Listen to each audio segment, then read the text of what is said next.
স্বাগত বন্ধুরা, আশা করি আপনারা সকলে ভালো আছেন আর আমরাও সকলে ভালোই আছি। তো আজকে আমি রান্না করব বড়ার তরকারি।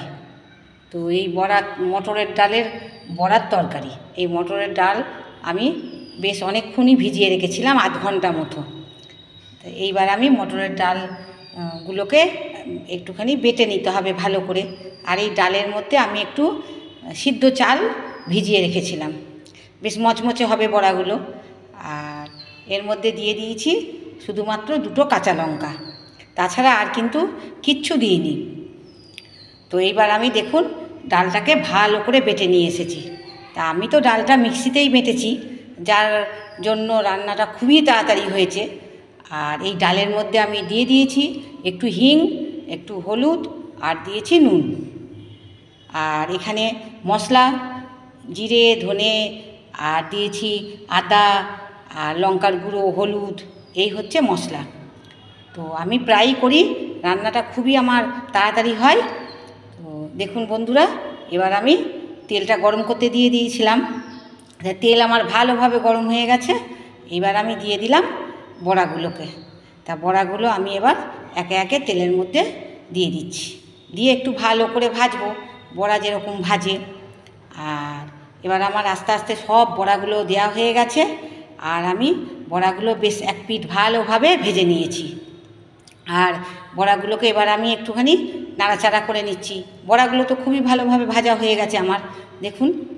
তো বড়াগুলো আমার সব ভাজা হয়ে গেছে, আমি বড়াগুলোকে তুলেও নিয়েছি। আর কড়াইয়ে তেলের মধ্যে এইবার আমি দিয়েছি তেজপাতা আর গোটা গরম মশলা আর দিয়েছি জিরে। তো গোটা গরম মশলার মধ্যে কিন্তু আমার জায়ফল জয়িত্রীও আছে। তো এইবার আমি ওই যে মশলাটা দেখলেন একটু জল দিয়ে ভিজিয়ে রেখেছিলাম, সেই মশলাটা এবার আমি দিয়ে দিলাম ওই ফোড়নের মধ্যে।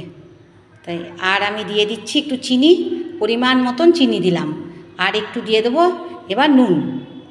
চিনি আর আমার নুন দেওয়া হয়ে গেলে এইবার আমি দেখুন আর একটু ভালোভাবে কষে নিচ্ছি। তো নুন তো আমার এখানে দেওয়া হয়ে গেল। তো এবার আমি ভালোভাবে আরেকবার মশলাটাকে কষিয়ে নিলাম। তো মশলা আমার বেশ ভালোভাবে ফুটছে আর কষানো হয়ে যাচ্ছে, আর লাল লাল কালারও চলে এসেছে। এইবার আমি দিয়ে দিলাম পরিমাণ মতন জল।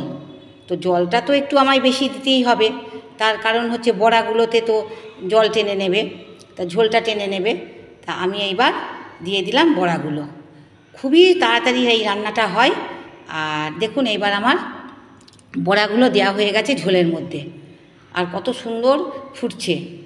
তো এবার আমি আস্তে আস্তে আর কোনো ঢাকা কিছু দেব না।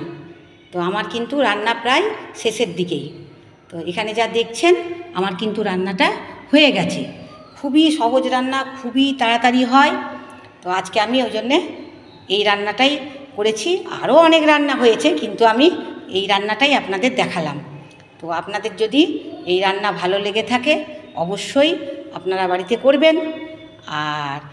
আর কি দেখছেন, তো একটুখানি লাইক, শেয়ার, সাবস্ক্রাইব অবশ্যই করবেন। আবার আমি অন্য কোনো রান্না নিয়ে আসবো। আজকে আমি